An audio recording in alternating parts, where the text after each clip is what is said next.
let's talk about some of the stuff that you haven't really been able to speak about at length, which was in September 2020, there was laws established that, well, not laws, but there was guidance given to stop us engaging within having casual sex with people outside of our household, et cetera, right? Do you think you can ask the question in a little bit more respectful way? So in September 2020, you said, this is what you said, established couples shouldn't be having sex. There should be boundaries. You warned against casual sex, advising the public to stick to well-established relationships and joking, I know I'm in an established relationship. And you told us to remember the basics of hands, face, space. Yeah. And throughout that period, hugging was not, I remember you saying that you were looking forward to hugging your mum in the 17th of May. And then all of this stuff comes out with the Sun, the CCTV leak and everything in between. Yeah. There's obviously. Can we just start this section again? How would you like to start it? I don't mind all of it except the opening bit about casual sex. Okay, fine. I haven't had casual sex with anybody. Okay. I fell in love with somebody. And let me ask the question, and you can correct the question, right? So there's all of this stuff. Which what I'm saying is from the. Well, let's start this bit again, okay, and I'll relax. Okay, fine. But you've got to let me ask the question. Absolutely. This is what we do here. We just talk. This isn't. Yeah, but you've researched a bit about casual sex. No, I've not even asked the question yet. Okay, let's get to that bit. So in September 2020, you said that when asked that only established couples should be having sex. There needs to be boundaries. No. Okay, so those rules were not in place. That was advice on TV. Yeah.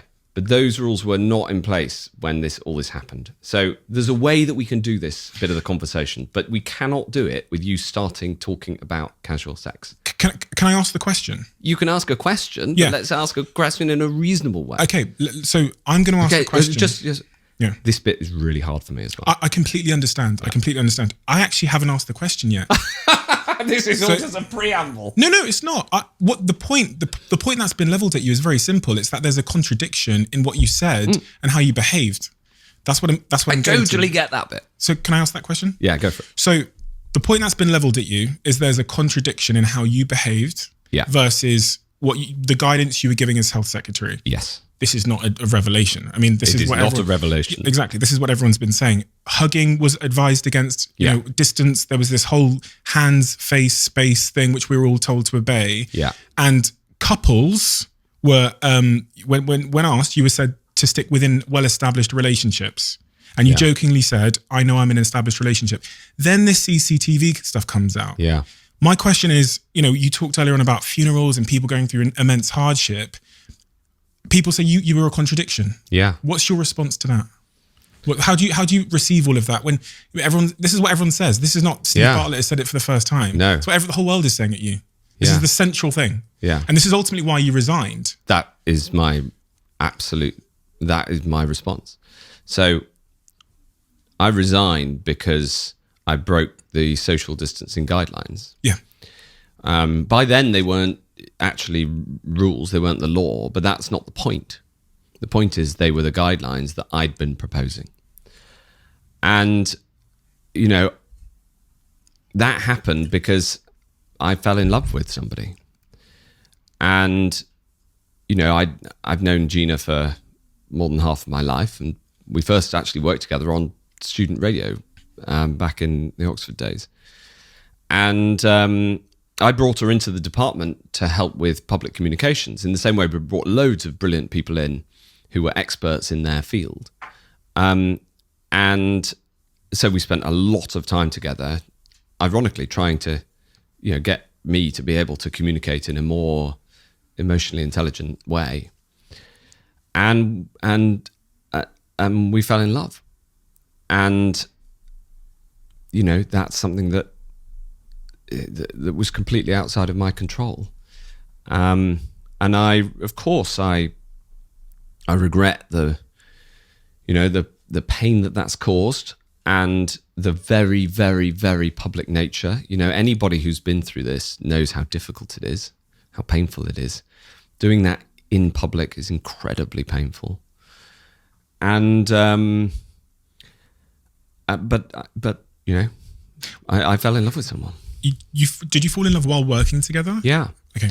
So, nobody, we it all happened quite quickly. It actually happened after this sort of thing stopped being, after the rules were lifted, but the guidance was still in place. So I'm not trying to claim that. I hold no bitterness about this, because I broke the rules. I fess up. I broke the guidance, and there were only 2 people responsible for this, and ultimately that's why I resigned. I took responsibility for my decision and I resigned. When that CCTV stuff happens, and I'm not going to go into the details of, because I don't want to drag people into this, but I want to understand how that feels. I can only imagine having dealt with a pandemic and then getting this call from the Sun that they're about to leak something. Yeah, I don't have the words to describe how that must have all felt. Yeah, but tell me, when you get that call, it was awful. It was awful because, we obviously knew what was going on, but we wanted to do this as unpainfully as possible, and by the release of those images, obviously that caused a huge amount of pain, and it's been. I mean, anybody knows how difficult it is. Ending a relationship, and we have 6 children. It's tough, but Gina and I love each other very deeply, and where are we? 7-8 months later, it gets a bit easier with time, but I have no sort of. I don't hold it against anybody because I take responsibility.